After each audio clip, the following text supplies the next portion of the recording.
डर और रहस्य से मिलकर बनी कहानियों में आप सभी का स्वागत है। रात के 2 बज रहे थे। जोरों की बारिश हो रही थी। घना कोहरा, घना अंधेरा, बादल रह रह कर गरज रहे थे। थोड़ी थोड़ी देर पर बिजली चमकती तो आसपास की चीज़ें दिखाई पड़ जाती थी, अन्यथा हाथ को हाथ दिखना भी मुश्किल लग रहा था। झारखंड के घाटशिला स्टेशन के बाहर रामदीन अपनी ऑटो लगाए सवारी का इंतज़ार कर रहा था। इस मौसम में सवारी मिलने की उम्मीद कम थी, फिर भी हो सकता था कुछ देर बाद आने वाली ट्रेन से कोई सवारी आ जाए। करीब 1 घंटे बाद ट्रेन आई। थोड़ी देर बाद बिजली चमकने पर एक 18 से 25 वर्ष की मॉडर्न सी लड़की कंधे पर एक बैग लटकाए बाहर निकलती दिखी। वह सीधी उसके ऑटो के पास पहुंच चुकी थी और मुसाफिर चलने को कहा।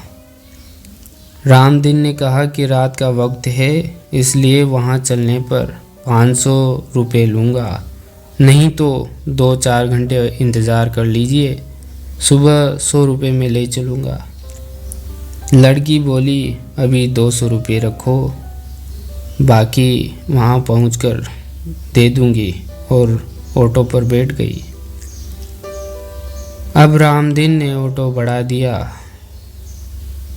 करीब आधे घंटे बाद वह गंतव्य तक पहुंच चुका था। एक मकान के बाहर लड़की ने गाड़ी रुकवाई और घर से पैसे लेने की बात कहकर अंदर चली गई।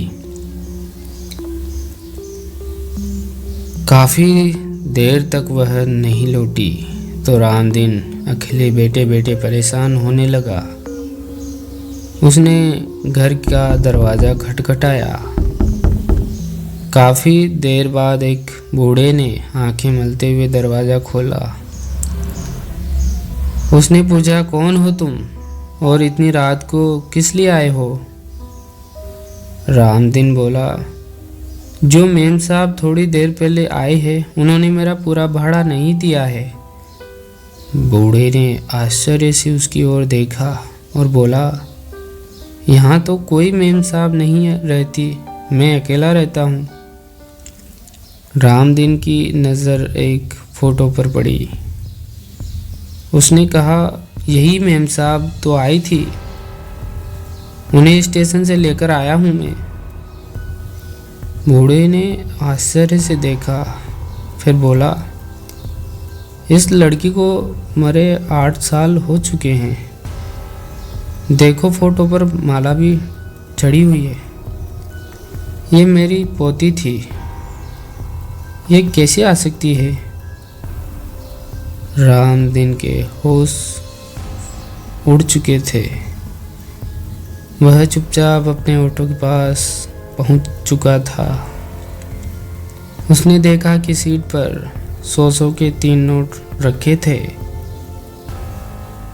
उसने नोट जेब में रखे और वहां से बेतहाशा अपने ऑटो को हवा की रफ्तार से भगाने लगा। उस दिन से उसने रात में ऑटो चलाना छोड़ दिया और आज भी रामदीन रात में कभी भी किसी सवारी तो दूर कहीं पर जाना भी मुनासिब नहीं समझता।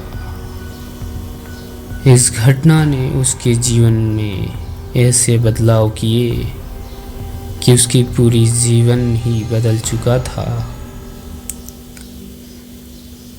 तो दोस्तों, आपको ये डर और रहस्य से मिलकर बनी कहानी कैसी लगी? ऐसी ही डर और रहस्य से मिलकर बनी कहानियाँ देखने के लिए हमारे चैनल को सब्सक्राइब, लाइक, शेयर, सब्सक्राइब ज़रूर करें। तो मिलते हैं नेक्स्ट वीडियो में, तब तक के लिए डरते रहिए।